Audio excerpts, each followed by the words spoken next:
Hello, friends. Robert Bevan here, author of the Caverns Creatures series of comedy, fantasy novels, and short stories. With me is Sam West, and today we're talking about the spell Forbiddance. Do not No. enter. No. There's a 40,000 foot area of not allowed in, and the password is bubblegum. So this is 6th level cleric spell. It's an abjuration. It's a ritual spell, which is cool. That means like you can spend 20 minutes to do a forbiddance, which is, that's something. It takes again 10 minutes to cast, rate of touch, duration a day.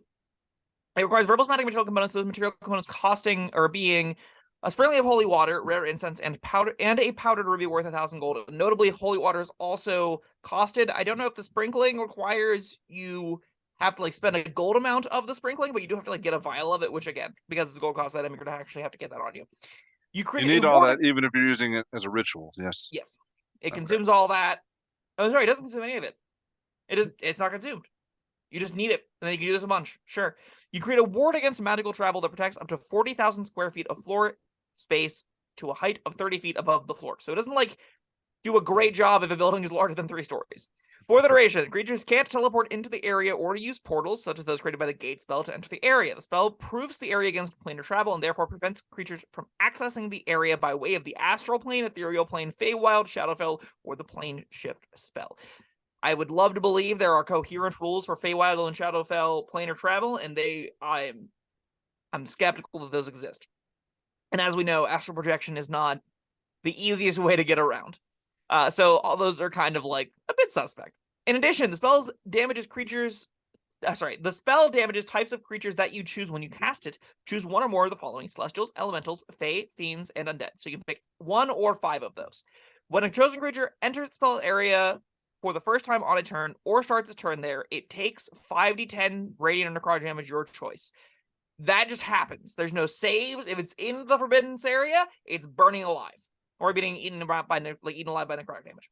When you cast a spell, you can designate a password. A creature that speaks the password enters it and takes no damage from it. So, if you have an undead buddy, sure, the undead buddy's safe. The spell's area can't overlap with another area of Forbiddance. If you cast a Forbiddance every day for 30 days in the same location, it lasts until dispelled, and the material components are consumed on the last casting. What do you think? All right. I was a little bit down on it, and all right, different reasons. All right. So the planar travel thing doesn't impress me so much. Yes, Sure. it's a massive area, 40,000 square feet, but if they really want to get there, they can planar travel next to it. And That's a great point. yeah. They can just then walk into it. It's so Yeah. rough. For However, reference, walking into it, they'll take a bunch of damage should you choose. yes, I'm gonna pull up a calculator while we chat to see if I can get the number of square feet in a city block. So apparently 40,000 square feet is roughly a third of a city block in total space. So it's like a building on a city block is the total area this actually maintains. So it's a big area in that a bodega is a big area, right?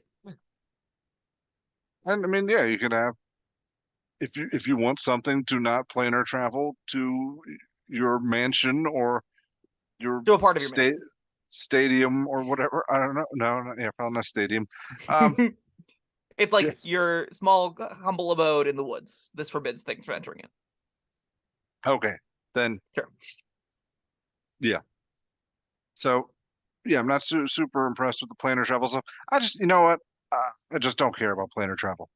But I think most games don't. even if So even if I did, I still wouldn't care about this because they can planar travel right next to it and then I had to walk and on it, mundanely travel the rest of the way. or at least they would if it weren't for the text after that, which says if those things from those other planes, like fiends or celestials, decide to come invade you, they burn alive when they enter the space. 5d10 damage at a time. I mean, it'll hurt, but they can do it. Yeah, it'll hurt a lot. Like 3 Yeah. rounds of this kills a lot of things. So it's not ideal. It definitely is not a perfect way to protect it. Let's say you're worried about interplanar thieves. This isn't a great way to prevent theft because they can just run in, take the 6d10 damage, 10d10 damage, grab the thing and get out. But if you got other lines of traps, it can make it very difficult for them to get it. It also lets it kind of be like a battleground, like a defensible spot. And we've talked about defensible spots before on this show, and they're normally not very good. And I think this fits the same bill. I think this is like a guards and wards that you set up against specific creature types, and ultimately the reality of Dungeons & Dragons just is there aren't going to be a lot of encounters where you're holding a space, where you're trying to prevent a specific enemy grouping from taking an area, especially whenever it's like 40,000 square feet sounds like a lot, and maybe I'm wrong. Maybe the calculator I yoinked up wasn't perfectly accurate in depicting exact area, but like whenever I try and visualize that space, it just doesn't seem like a huge. It's pretty large for like a battle map considerations, but for like the scope of a world, it doesn't seem like a gigantic, like an enormous area. 30 feet above the ground being like where I'm most bummed out by this can't like defend towers all that well or anything to that effect. So it ends up being a kind of like a really big glyph of warding that just does a persistent 5d10 damage. And that isn't so exciting that I'm willing to prepare it in almost every day. Maybe you have the one fight where you do have the Forbiddance. Maybe you have the one fight where this is a silver bullet against, part of an undead army's, fiendish battalion they've mercenaried out. And you're like, great, we have tools that say the humans have to come in and fight us here. They can't have their undead lackeys get to us. That could be a single encounter on part of a larger game, but like, that's not going to be your average adventuring day, right? All right, hear me out. Now this takes 10 minutes 10 to minutes. cast. Infiltration. You sneak into the evil fiend's castle. You're just hanging out in his basement.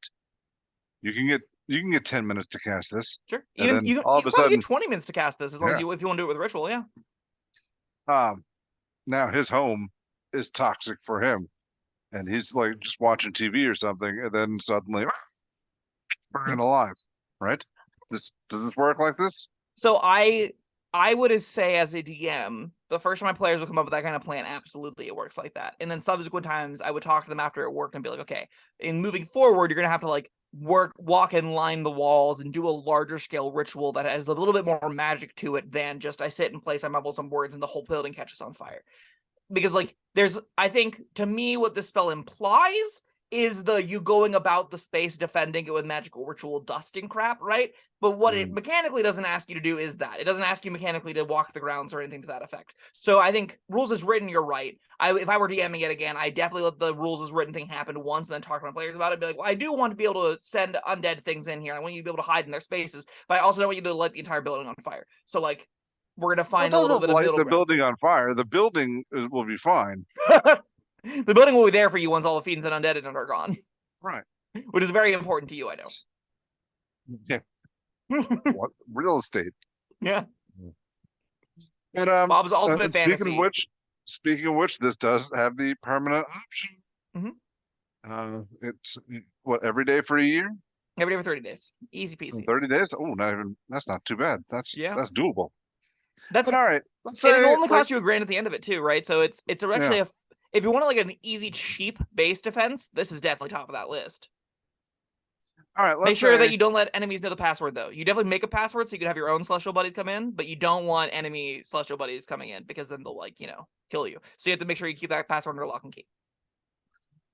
All right, going back to my idea from before, mm-hmm. you infiltrate enemy territory. All right, you just sit there and cast the spell, and mm-hmm. you say, okay, that was cute, Bob. You get that one time. Next time, like you cast this, I want you going sprinkling dust around the perimeter and everything. And okay, that's a whole adventure there. I agreed. Sneaking around. All right, so you'd be cool with that. Oh, 100%. We could be stealthy, going around the perimeter we wanted to secure, and then blast him inside his own house. That's a 10-minute adventure that requires so much setup and so much cooperation and teamwork. That's such a cool plan. I love that. That's what D&D's all about. Yeah. Okay, cool. This is still too niche for most tables, though, right? Oh, yeah. Okay. We're talking about the practicality of the spell. It's still, like, at best a 2, right? Like, this isn't anything splashy or fancy that most tables are going to get a whole lot of use out of. I get the one encounter per adventure that it has this mattering is going to be sweet. The cool little puzzle that you just came up with, we're going into a place full of undead. Let's light it up so all the undead burn to death from the radiant damage. That's pretty sweet. I don't think that's going to be a common use case. I wouldn't expect to get that much use out of this. I think this probably deserves a 2, right? I don't know. I brought up that niche case but I think there could be others. There's a It's a 10-minute cast time. Yeah, I know. Like if there's if you're in this world just rife with undead, there's zombies walking around everywhere, and you want to mass destroy them, you know, like I don't know, put some, have a fat guy dancing in the middle, come and eat me, come and eat me, and yeah, they're brainless, they just wander in and get fried. There's definitely That's some upside fun. for like mindless creatures in particular. This will be effective against, right? Like the mindless zombie hordes will just fall to their death into this over and over and over again a lot of times. So that's pretty cool. Again, you're gonna vary table to table, and you're definitely also not like actually going to be playing in games that are exclusive to only huge amounts of undead. Normally there's oozes and monstrosities and aberrations and things that aren't on this list that are common enemy types, right? Humanoids are a very common one. Dragons are a fairly common top tier enemy, right? They're like, this is exactly good against the extraplanar stuff. And against extraplanar stuff, against legions of fiends and undead, against even like the lone couple weird evil like capital E lawful or capital L lawful celestials that want to like kill all humanity because they're too chaotic. This will be fine against them, but that's not most tables' entire game spaces. And if a spell is niche in the encounters, a niche in situations and that you have to like set it up and stuff against already a small subset of encounters, it's too niche for me. I think knowing the spell exists is good. I don't think I would ever advocate people regularly prepare it. Yeah, you're probably right, but it's got a huge area. It does a massive bunch of damage if you can get the creatures inside it. The only thing I'm not super excited about is the thing it's primarily supposed to be used for. I also wouldn't be thrilled about the cast time. Well, yeah, whatever. But I think and it's got a permanence option. So it does have a permanence option. That I can't give it a 2 for that. I think there's that bumps it up. There's one more time. There's going to be uses that I am not coming up with right now off the top of my head. That deserves at least a 3. Okay. All right. Forbiddance. I do not forbid you to take this. I kind of do. You probably don't want this most of the time. Okay, that was Forbiddance. Thank you, Sam, and thank you everyone for joining us. Let us know what you think about the spell down in the comments. Until next time, we'll see you later. Bye-bye. Thank you for watching. If you found this helpful, informative, or entertaining, I'd really appreciate it if you hit the like button below.